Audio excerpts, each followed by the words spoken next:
Hi, I want to take a look at the study sheet. I would normally give you a quiz on 10.1 to 10.3a. I want to look at some of the problems that we have here.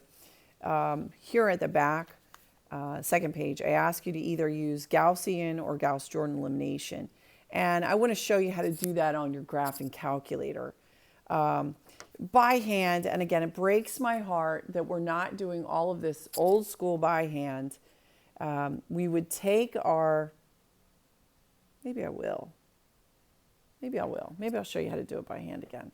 We would take our matrix, or we take our system of equations, and we would turn it into a matrix. I would make my goal to have zeros below here and doing row operations to get those zeros below. So I would multiply the first row by nothing and add it to the second row. So if I added them, that does not, notice that doesn't change the first row at all. It only changes the second row. And then here it would change the third row if I multiplied the first row by -2 and added it to 2. Anyway, I go through a series of row operations, and I get to this point where I've got it on the diagonal. I've done a lot of work to do this. Let me show you how to do this on your graphing calculator, all right? So first thing we want to do is turn our graphing calculator on. I'm going to reset my memory. So I'm going to go to 7, reset. Okay, so now when I go to matrix, notice that I have no matrices stored in there, all right? So first thing I'm going to do is tell my calculator, hey, I have a matrix and I want to solve it. So here's the matrix. I'm going to put in, I'm going to go to second matrix, or obviously, and that's where I am. I'm going to edit this. So I go over to edit and I hit enter, okay? The matrix I'm going to put in is going to be a 3 by 4. So I'm going to tell the calculator that 3 by 4 and I hit enter after each time. What's a little annoying about this one is I can't see all the entries, so I'm going to have to be really careful. I'm usually not that good with this. 3, 9. And then the second row, -1, 3, 0, -4.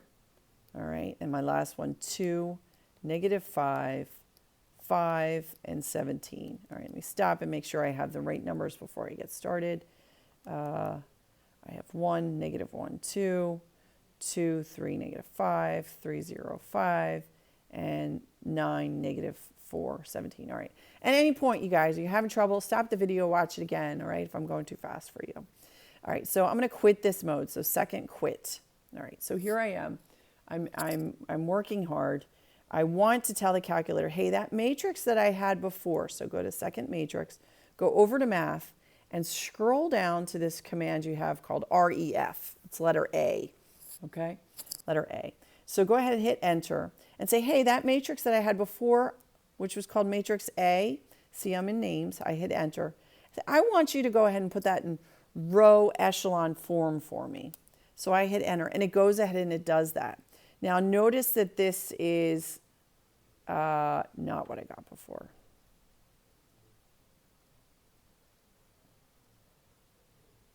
Okay, well, let's try it again. So let's go to second matrix. Let's go over to math, down to reduced row echelon form. All right, and we'll say, hey, matrix A, I want you to go ahead and you want you to solve it for me. Ah, there it is. Perfect. All right, so let me zoom in so you guys can see this. There we go. All right, so what this is showing me, sorry about that, just made you seasick. It's just showing me that x is equal to 1, y is equal to -1, and z is equal to 2. So I just saved all of those steps. I just saved all these steps here. Well, 1, 2, 3, 4. 4 steps in back substitution by using the command RREF. So it's pretty good command.